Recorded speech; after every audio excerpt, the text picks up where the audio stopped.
One day, in the country of Sumer, part of the ancient land of Mesopotamia, students were hard at work at homes all across the famous city-state of Nippur.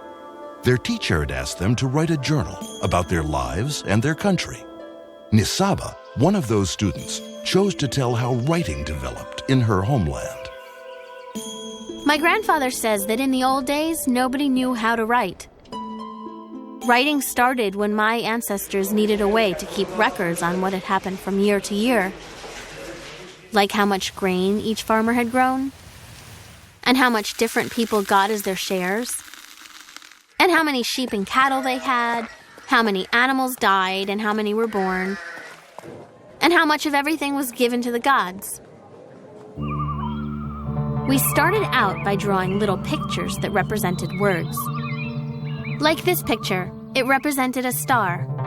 Well, over time, people started writing faster, and the picture of the star changed to this, and eventually this.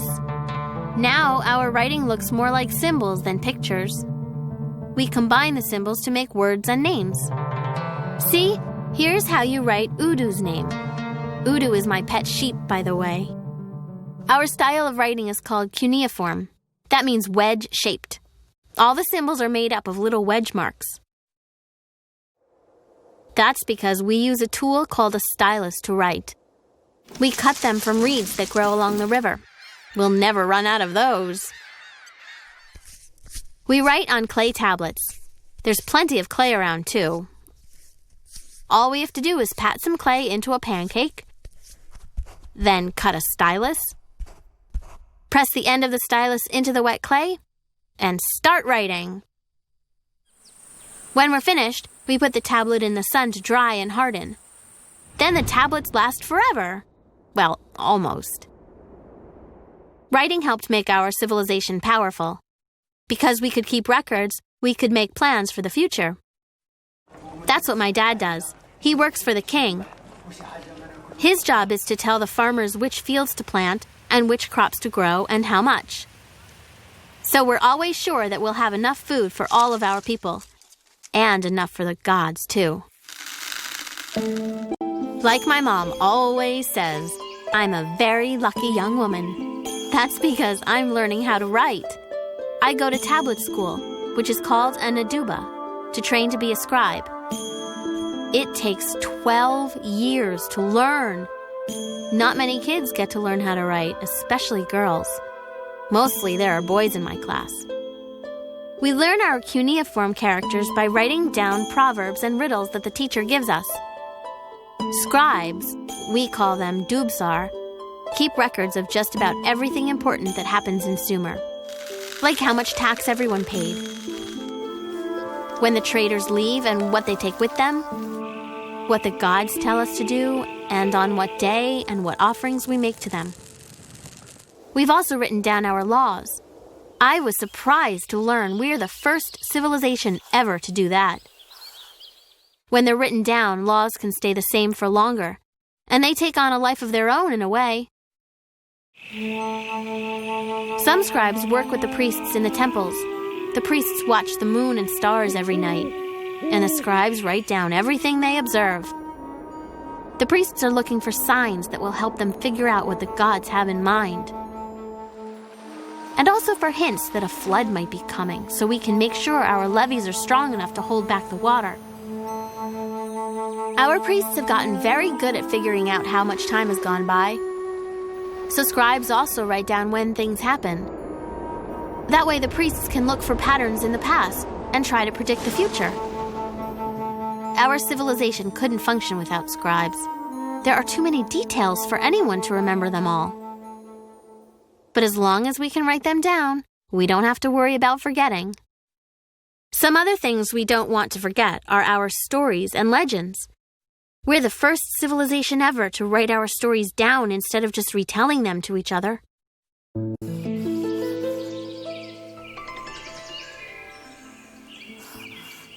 A lot of our best stories are about the gods. Those stories are called myths.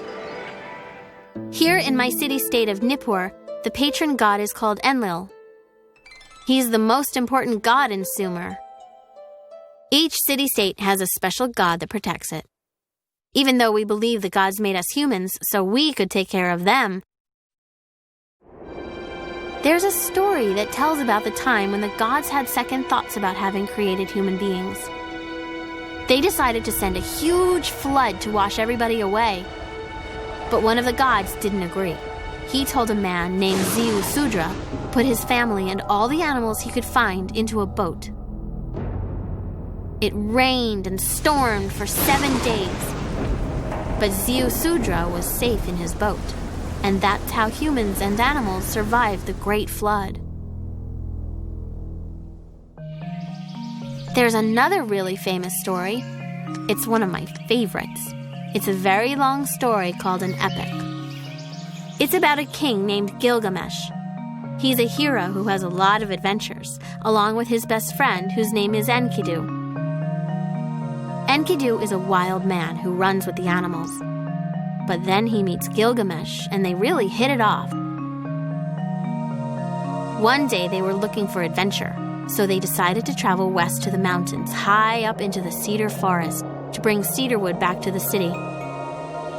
Cedar trees are tall and straight, and the wood lasts a long time. It's perfect for building a palace. But there was another reason for going to the cedar forest. A demon lived there. He was a huge, angry demon named Huwawa. Gilgamesh and Enkidu thought they were strong enough to defeat him in battle, and they wanted to try. So the two friends set out. They moved so fast, a trip that should have taken 6 months, they made in just 2 weeks.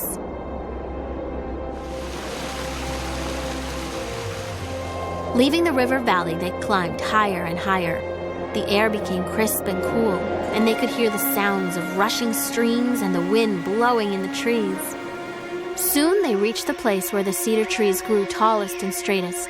They brought out their axes to start cutting them down. Gilgamesh had just touched the first tree with his axe when they heard an awful roar. It was Huwawa! The demon took a giant leap toward them. "Why are you cutting my trees?" he said. "Leave now or you'll be sorry." His face was horrible and twisted with anger. Well, I would have left right then, but Gilgamesh and Enkidu turned to face the demon. They called on the sun god to protect them. The sun god liked Gilgamesh, so he sent the 13 great winds to wrap themselves around Huwawa and bring him to the ground. The demon promised Gilgamesh all the cedar wood he could carry if only he would set him free. But Enkidu didn't believe a word. "Don't let him go," he warned Gilgamesh. So with one swift stroke, Gilgamesh killed the demon. Then they were free to choose the finest cedar trees. They cut them into logs, lashed the logs together into a raft, and floated back down the Euphrates River to the city. After that, Gilgamesh was even more famous. Tales of his deeds even reached the ears of the gods. The goddess Inanna heard about Gilgamesh. She was the goddess of love, and she fell in love with him. But Gilgamesh brushed her off and was very rude.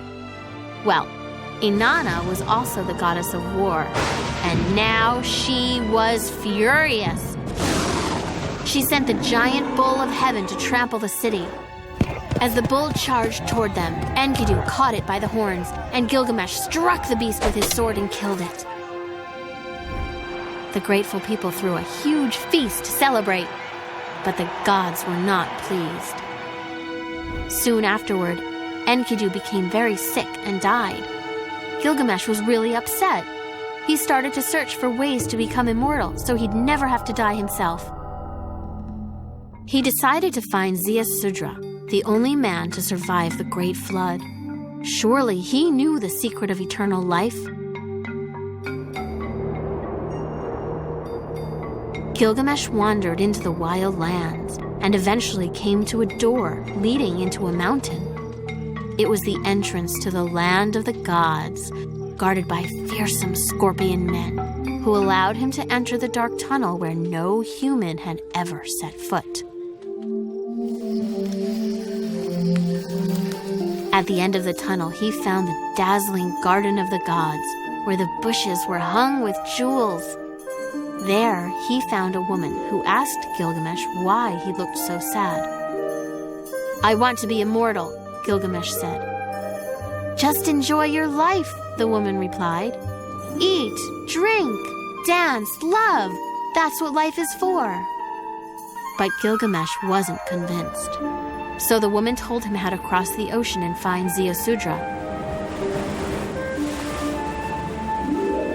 But when Gilgamesh finally found him, Ziusudra couldn't help.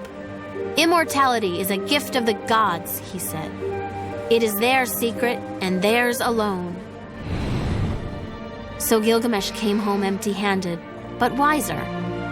Now, as he looks at the walls of his city, the city he spent his whole life building, he realizes how much better it is to do good work in the time that he has, rather than spend time trying to become immortal.